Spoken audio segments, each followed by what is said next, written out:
Assalamualaikum warahmatullahi wabarakatuh. Saya Khadijah Makarim.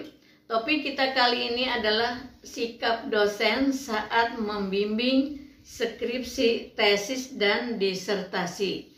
Teman-teman sekalian, ada 3 cara ya yang digunakan oleh dosen saat melakukan proses membimbing, apakah itu membimbing mahasiswa S1, S2, atau S3. Jadi apakah itu membimbing skripsi, tesis, ataupun disertasi. Jadi yang pertama itu biasanya menggunakan metode, atau ya saya ambil penggunaan katanya metode aja ya. Jadi ada metode direktif, ada metode non-direktif, ada yang campuran. Apa yang dimaksud dengan metode direktif adalah metode langsung. Kemudian non-direktif, metode tak langsung. Dan yang ketiga adalah campuran.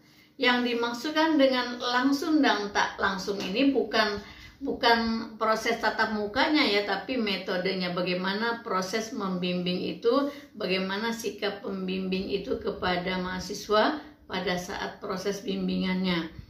Nah, kita lihat sekarang yang pertama, cara yang pertama atau metode yang pertama yang disebut metode direktif, itu yang langsung. Biasanya ya, dosen pembimbing itu melakukan hal-hal sebagai berikut ya. Jadi yang pertama, dosen akan langsung memberitahu mana yang salah, mana yang harus diperbaiki, mana yang harus ditambah, mana yang harus dikurangi ya. Itu yang pertama. Kemudian yang kedua yang dilakukan oleh dosen kalau menggunakan metode direktif adalah langsung diberi petunjuk cara memperbaikinya bagaimana. Kemudian yang berikutnya, yang ketiga adalah kadang diberitahu juga sumber belajarnya ataupun teorinya. Disebutkan misalnya coba baca dilengkapi dengan teori ini, menurut si ini ada di buku ini misalnya. Jadi diberitahu langsung seperti itu yang ketiga. Jadi yang keempat sekarang, langkah yang keempat dari metode direktif adalah langsung memberikan, katakanlah kalau teman-teman bilangnya mencoret ya, atau sebetulnya memberi tanda ya, dengan populernya itu dengan kata mencoret, misalnya mencoret bagian-bagian yang harus diperbaiki atau mencoret bagian-bagian yang salah ya. Perhatikan itu ya contohnya. Sekarang yang kelima yang dilakukan oleh dosen adalah memberitahu bagian-bagian yang tidak diperlukan ya. Misalnya meskipun teori yang digunakan oleh teman-teman itu benar, tetapi tidak tepat untuk penelitianmu, tidak tepat dengan variabel yang dipilih. Jadi biasanya ada juga karena nggak cocok ya, atau kurang cocok gitu. Jadi kalau disalahkan itu belum tentu teorinya yang salah, tapi tidak benar penempatannya, tidak relevan dengan variabelnya dan sebagainya. Jadi langsung diberitahu ya. Kemudian kalau dari yang kelima itu 1, 2, 3, 4, 5. Jadi kalau kesimpulannya, jika ada katakanlah tadi tanda-tanda, coretan dari dosen pembimbing, jadi teman-teman jangan sedih, karena justru itu menggembirakan. Langsung diberitahu mana yang tidak diperlukan, mana yang harus diganti, mana yang harus ditambah dan dikurangi. Jadi jangan salah persepsi. Justru kalau teman-teman mendapatkan metode direktif ini justru enak dan mudah karena langsung diberi petunjuk. Jadi mana yang benar, mana yang salah, bagaimana cara memperbaikinya.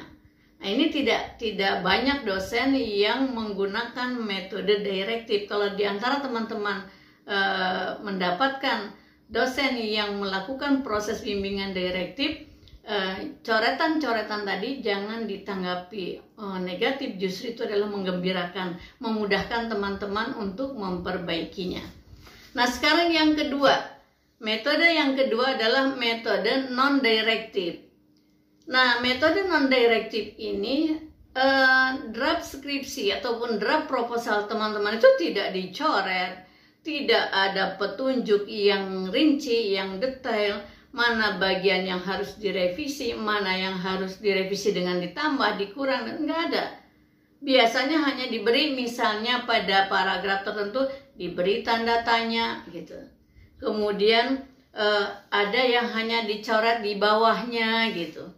Jadi kemudian ada lagi yang ditulis di tepi bagian kanan halaman itu misalnya tambah teorinya. Lalu ada lagi kalimat misalnya satu atau dua kata disebut teorinya belum tepat, atau mungkin ada yang dicoret sedikit, ada tulisan tidak dibutuhkan, teori ini tidak diperlukan gitu. Jadi ada lagi nih diberi tanda tanya di dalam satu halaman, misalnya ada tanda tanya besar aja. Nah itu jadi contoh-contoh metode non-direktif seperti itu. Ya, jadi kalau kita lihat misalnya apa yang tadi dituliskan itu berarti teman-teman dituntut untuk lebih banyak belajar dibandingkan dengan metode yang pertama. Jadi sama, ini pun jangan dipersepsikan negatif karena teman-teman dianggap mampu ya, dianggap mampu untuk memperbaikinya secara mandiri. Jadi di situ kan tidak ada komen apa-apa ya, kecuali perbaiki, kurang tepat dan sebagainya. Nah, itu adalah contoh-contoh yang biasanya dituliskan di sudut kanan ya, atau di bawah atau di tengah tanda tanya, atau mungkin di cover draft skripsimu ataupun draft proposalmu ada tulisan-tulisan. Jadi kalau dilihat secara umum draft skripsimu itu atau draft proposalmu itu bersih-bersih aja gitu, nggak banyak coretan. Itu namanya metode non-direktif. Jadi kalau teman-teman bertemu dengan dosen yang menggunakan metode non-direktif, itu teman-teman dituntut untuk belajar secara mandiri lebih keras dibandingkan dengan yang metode direktif ya. Sekarang kita lihat yang ketiga, yaitu metode campuran. Jadi ada dosen yang menggunakan metode campuran antara direktif dan non-direktif. Biasanya di awal-awal menggunakan non-direktif ya, misalnya di bab 1 itu menggunakan non-direktif. Misalnya latar belakang masalah cuma tanda tanya misalnya, atau perbaiki ya. Kita tidak tahu mana yang diperbaiki ya, makanya harus banyak membaca lagi, belajar lagi. Nah, kemudian nanti kenapa di tahap awal itu menggunakan non-direktif, itu dosen biasanya berharap teman-teman itu menjadi pintar, kreatif, inovatif di dalam berpikir. Jadi istilah kasarnya nggak langsung disuapi gitu, nggak langsung diberikan ini loh salah, begini benernya enggak. Ya, jadi dibiarkanlah dulu mahasiswa itu mencari sendiri supaya makin pintar, makin kreatif ya dalam berkarya.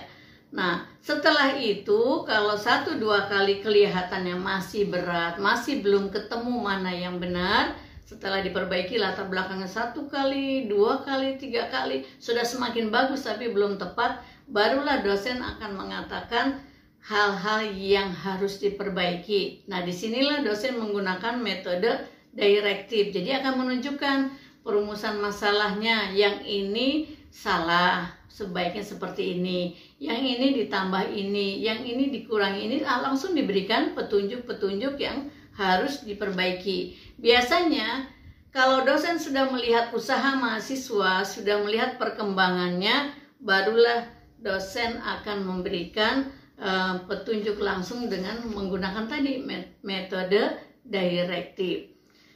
Kemudian teman-teman sekalian, bagaimana dosen menggunakan metode yang direktif dan non-direktif itu banyak pertimbangannya. Di antaranya adalah biasanya melihat kemampuan dari mahasiswa, atau mungkin sangat dibutuhkan oleh mahasiswa dalam waktu segera, atau mungkin waktunya udah mepet nih, misalnya sudah ada di semester akhir. Kalau mahasiswa ini saya beri bimbingan dengan metode non-direktif akan lama, maka diberi bimbingan yang direktif. Kemudian ada juga misalnya pertimbangan-pertimbangan lain baik dari mahasiswa maupun dosen. Ya, jadi teman-teman jangan cemburu, misalnya kenapa ya teman saya itu kok tadi dikasih petunjuk kok bimbingannya lengkap, kok pas saya cuma dikasih petunjuk umum gitu. Nah itu bisa jadi pada saat temanmu datang, dosen itu punya waktu banyak. Pada saat kamu datang waktunya sudah tinggal sedikit, ada situasi yang menyebabkan harus segera berangkat ke kegiatan lain. Nah kamu diberikan petunjuk secara non-direktif. Jadi banyaklah hal yang menyebabkan perbedaan-perbedaan itu.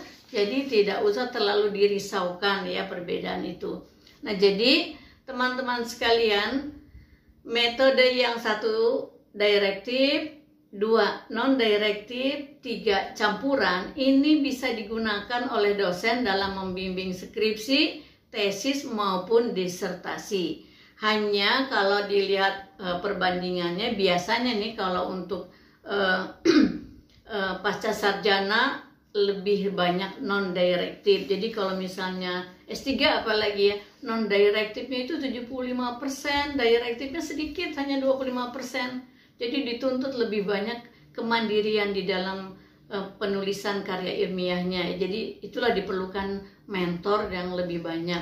Kemudian kalau skripsi itu lebih banyaklah dibimbing dan dituntun oleh dosennya, karena kan baru pertama kali menulis karya ilmiah, sedangkan teman-teman yang di pasca sarjana sudah masuk ke apalagi S3 sudah membuat skripsi dan tesis misalnya. Nah jadi teman-teman sekalian, itulah 3 metode bimbingan skripsi. Bagaimana sikap dosen dalam menggunakan metode ini berbeda-beda pada setiap mahasiswa, pada jenjang yang berbeda, dan kadang pada situasi yang berbeda. Semuanya insya Allah mempunyai itikat baik. Jadi nggak usahlah dibanding-bandingkan antara kamu dengan temanmu, kenapa beda, kenapa dulu begini, sekarang begini metodenya. Itu semua pasti dosen punya pertimbangan ya. Mana yang lebih baik kalau dari segi secara umum ya, kalau dari segi kemandirian itu bagus kalau dosen yang membimbing dengan menggunakan non-direktif. Kamu akan lebih banyak belajar dan cepat pintar. Kalau dari segi penggunaan waktu, tentu kita inginnya nih, mahasiswa inginnya yang direktif. Langsung dikasih tahu salahnya, langsung dikasih tahu bagaimana cara memperbaikinya. Nah teman-teman sekalian, tipe yang mana dosen pembimbingmu, silahkan manfaatkan dengan baik komunikasinya dengan dosen. Jika ada metode yang kurang berkenan, kamu bisa mengkomunikasikannya dengan baik. Semoga bermanfaat. Assalamualaikum warahmatullahi wabarakatuh.